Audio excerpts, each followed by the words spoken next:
Ниту една од партиите не открива детали до каде е процедурата за собирање 61 потпис, четврти ден откако шефот на државата по консултациите со партиите рече дека мандатот за состав на влада ќе го додели на оној што ќе собере парламентарно мнозинство.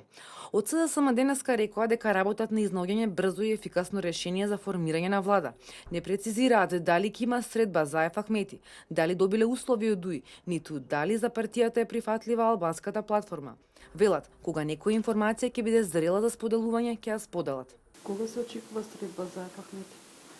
Ви велам, значи имајте трпение во моментот кога било која информација ќе биде зрела за споделување, ќе ја споделиме. Не би сакале да шпекулираме со информации затоа што дополнително ќе настане конфузија во јавноста. А дали преговарате? Кажа, бидете трпеливи, работиме на изнаоѓање на решение. Прифатлива ли е за вас платформата? Кажавме, во моментот кога ќе ни биде даден мандатот, ќе ги соопштиме сите наши ставови по тоа прашање, имавте прашање одговорено директно од председателот Гај. ВМРО ДПМН смета дека најдобро решение за моменталната ситуација се нови избори, за да се надмине кризата и земјата да се врати на реформскиот пат. ДУИ пак повтори дека сите 5 опции се на маса, зашто продолжуваат дискусиите во рамки на партијата. Во меѓувреме тече и дебатата, но и различните толкувања на Уставот. Поранешниот лидер на ВМРО ДПМН и премиер Лјупчо Ѓоргиевски смета дека членот 90 од Уставот е недоречен, но вели дека СДСМ не треба да се чувствува неправдано, бидејќи праксата со прекршување на Уставот ја вовеле тие.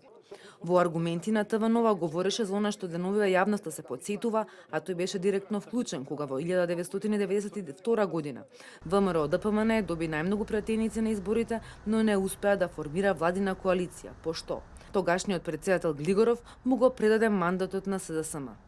Целата процедура според Ѓоргиевски до овде не е спорна, но зашто се жалел и пред Уставниот суд е одлуката на Глигоров да му го даде повторпат мандатот на СДСМ.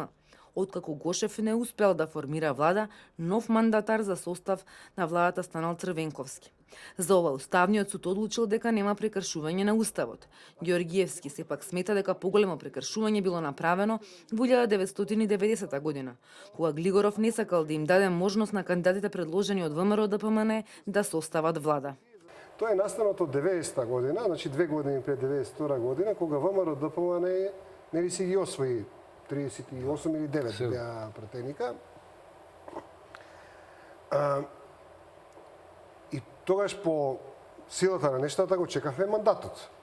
За жал, господинот Киро Глигоров, повозрастните се сеќаваат дека најпрвен почна да одоговлекува, не го даваше мандатот, па ајде, рече, предложете ми една личност, ние го предложивме Александар Лепавцев, па потоа рече, ама тоа се на ниво на консултации, значи он формално не го дава мандатот. Дајте ми уште 3-4 имења и ние тогаш извадихме уште 3-4 имења, значи 4 негде кандидати за премиери дадовме и почна една игра на нерви која траеше скоро 2 месеци. Сега не ме фаќајте за збора, но мислам за една недела можеби беше 2 месеци. Значи Киро Глигоров како председател на државата не го даваше мандатот на најбројната политичка партија во Македонија. Сепак Ѓоргиевски истакна дека Иванов сега има шанса да ги промени работите и да не постапува исто како и Глигоров.